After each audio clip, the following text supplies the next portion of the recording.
પ્રશ્ન નંબર 1. રક્તકણ શું ધરાવે છે? જવાબ ઓપ્શન એ હિમોગ્લોબિન. પ્રશ્ન નંબર 2. વધારે પડતા ચરબીયુક્ત ખોરાક ખાવાથી શરીરમાં શું વધે છે? જવાબ ઓપ્શન બી મેદસ્વીતા. પ્રશ્ન number 3. Iodine, phosphorus, calcium, iron આપણા શરીરને શું પૂરું પાડે છે? જવાબ ઓપ્શન સી ખનિજ ક્ષાર.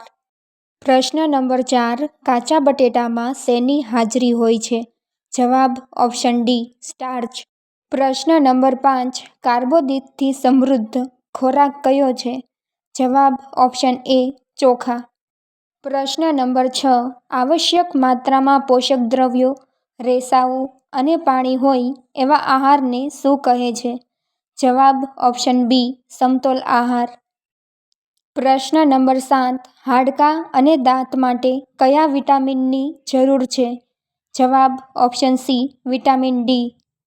પ્રશ્ન નંબર 8. ગાજર, દૂધ, માછલી, પપૈયું શેના સ્ત્રોત છે? જવાબ ઓપ્શન એ વિટામિન એ.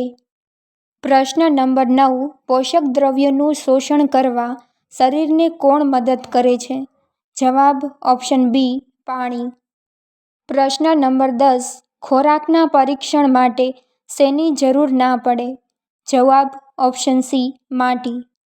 પ્રશ્ન નંબર 11. કોપર સલ્ફેટના દ્રાવણમાં 100 ml પાણીમાં કેટલા ગ્રામ કોપર સલ્ફેટ જોઈએ? જવાબ ઓપ્શન ડી 2 ગ્રામ. પ્રશ્ન નંબર 12. ખોરાકના પરીક્ષણ પછી કાળો ભૂરો રંગ શેની હાજરી બતાવે છે? જવાબ ઓપ્શન એ સ્ટાર્ચ. પ્રશ્ન નંબર 13. નીચેનામાંથી કયો કાર્બોદિતનો સ્ત્રોત નથી? જવાબ ઓપ્શન બી સોયાબીન. પ્રશ્ન નંબર 14. પોષક દ્રવ્યોના અભાવે થતા રોગોને કયા રોગ કહે છે? જવાબ ઓપ્શન સી ત્રુટિજન્ય રોગ. પ્રશ્ન નંબર 15. સૂર્યપ્રકાશની હાજરીમાં આપણું શરીર શું બનાવે છે? જવાબ ઓપ્શન ડી વિટામિન ડી. પ્રશ્ન નંબર 16. શરીરની વૃદ્ધિ ના અટકે માટે શું લેવું જોઈએ? જવાબ ઓપ્શન એ પ્રોટીન અને કાર્બોદિત. પ્રશ્ન નંબર 17. વિટામિન્સના સમૂહને શું કહેવાય?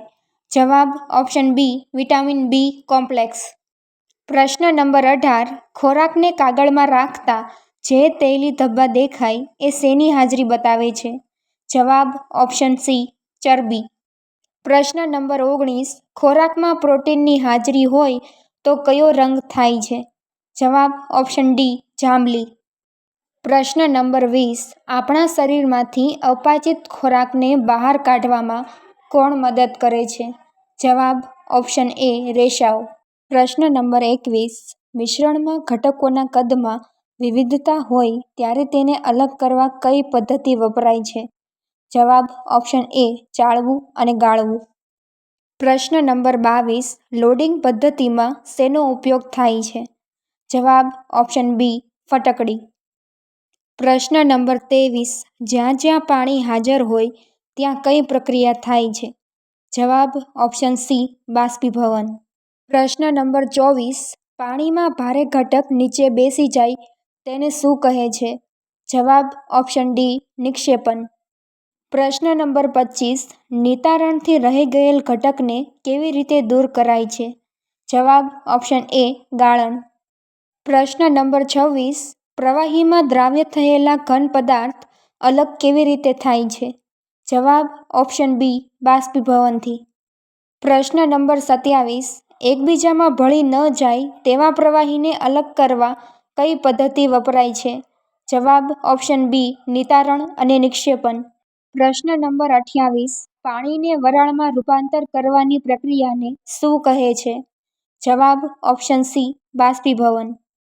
પ્રશ્ન નંબર 29. જે દ્રાવણમાં પદાર્થ ના ઓગળે તેવા દ્રાવણને શું કહે છે? જવાબ ઓપ્શન ડી સંતૃપ્ત દ્રાવણ.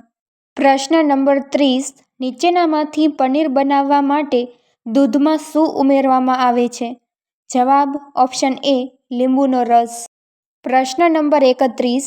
જે વસ્તુની આરપાર જોઈ શકાય તેને શું કહેવાય? જવાબ ઓપ્શન બી પારદર્શક. પ્રશ્ન નંબર 32. ઘણા બધા પદાર્થોને દ્રાવ્ય કરે માટે આપણા શરીર માટે શું મહત્વનું છે? જવાબ ઓપ્શન સી પાણી. પ્રશ્ન નંબર 33 પાણીમાં રહેવાવાળા પ્રાણીઓ માટે કયા દ્રાવ્ય વાયુની જરૂર પડે છે? જવાબ ઓપ્શન ડી ઓક્સિજન. પ્રશ્ન નંબર 34 જે વસ્તુની આરપાર જોઈ ના શકાય તેને શું કહેવાય? જવાબ ઓપ્શન એ અપારદર્શક. પ્રશ્ન નંબર 35 હવા શેનું મિશ્રણ છે? જવાબ ઓપ્શન બી વાયુનું. પ્રશ્ન નંબર 36 બીજની વાવણી કરવાનું ઓજાર કેવા આકારનું હોય છે? જવાબ ઓપ્શન એ ગળણી. પ્રશ્ન નંબર 37 કૃત્રિમ ખાતર એ કેવો પદાર્થ છે? જવાબ ઓપ્શન બી અકાર્બનિક. પ્રશ્ન નંબર 38 ખેતરમાં પાણી પૂરું પાડવાની ક્રિયાને શું કહે છે? જવાબ ઓપ્શન સી સિંચાઈ. પ્રશ્ન નંબર 39 ખેતરને સમતલ કરવા શું વપરાય છે? જવાબ ઓપ્શન ડી સમાર. પ્રશ્ન નંબર 40 વિવિધતાને આધારે પાકને કેટલા ભાગમાં વહેંચવામાં આવે છે? જવાબ ઓપ્શન એ 2. પ્રશ્ન નંબર 41 સ્નાયુબળ ક્યાંથી ઉદ્ભવે છે? જવાબ ઓપ્શન બી સ્નાયુ. પ્રશ્ન નંબર 42 દબાણ કઈ કઈ બાબતો પર આધાર રાખે છે? જવાબ ઓપ્શન સી એ અને બી બંને, જેમાં બળ અને ક્ષેત્રફળ. પ્રશ્ન નંબર 43 નીચેનામાંથી કયું બિનસંપર્ક બળનું ઉદાહરણ છે? જવાબ ઓપ્શન ડી તમામ, જેમાં સ્થિત વિદ્યુત બળ, ચુંબકીય બળ અને ગુરુત્વાકર્ષણ બળ. પ્રશ્ન નંબર 44 ઉપરથી નીચે પડતી વસ્તુઓ પર કયું બળ લાગે છે? જવાબ ઓપ્શન સી ગુરુત્વાકર્ષણ બળ. પ્રશ્ન નંબર 45 દબાણ એક કેવી રાશિ છે? જવાબ ઓપ્શન એ સદિશ. પ્રશ્ન નંબર 46 બે ચુંબકના બે સમાન ધ્રુવો વચ્ચે શું થાય છે? જવાબ ઓપ્શન બી અપાકર્ષણ. પ્રશ્ન નંબર 47 ટેબલને ખસેડવા કયું બળ વપરાય છે? જવાબ ઓપ્શન ડી સ્નાયુ બળ. પ્રશ્ન નંબર 48 કેવી સપાટી પર વસ્તુ ધીમેથી ગતિ કરે છે? જવાબ ઓપ્શન બી ખરબચડી. પ્રશ્ન નંબર 49 જમીન પર ગતિ કરતો દડો કયા કારણથી સ્થિર થઈ જાય છે? જવાબ ઓપ્શન સી ઘર્ષણ.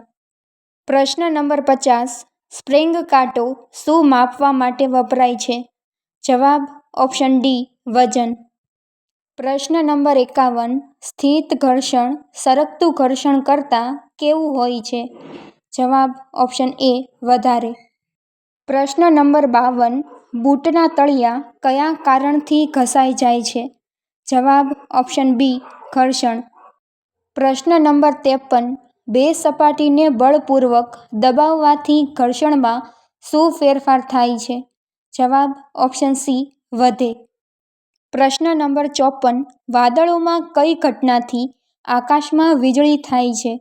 જવાબ ઓપ્શન ડી ઘર્ષણ. પ્રશ્ન નંબર 55 સ્થિર પદાર્થને ગતિમાં લાવવા શું આપવું પડે? જવાબ ઓપ્શન સી બળ. પ્રશ્ન નંબર 56 શું રોકવા માટે યંત્રોમાં ઓઇલિંગ કરવું પડે છે? જવાબ ઓપ્શન ડી ઘર્ષણ. પ્રશ્ન નંબર 57 ઘોડા દ્વારા ખેંચાતી ગાડી પર કયું બળ લાગે છે? જવાબ ઓપ્શન એ સ્નાયુ બળ. પ્રશ્ન નંબર 58 સાયકલ થોડા સમય બાદ શા માટે ઊભી રહી જાય છે? જવાબ ઓપ્શન ડી ઘર્ષણ બળ. પ્રશ્ન નંબર 59 કયા પરિબળથી ગરમી પેદા થાય છે? જવાબ ઓપ્શન બી ઘર્ષણ. પ્રશ્ન નંબર 60 નીચેનામાંથી ઘર્ષણ ઓછું કરવા શું ઉમેરવું જોઈએ? જવાબ ઓપ્શન સી ઓઇલ.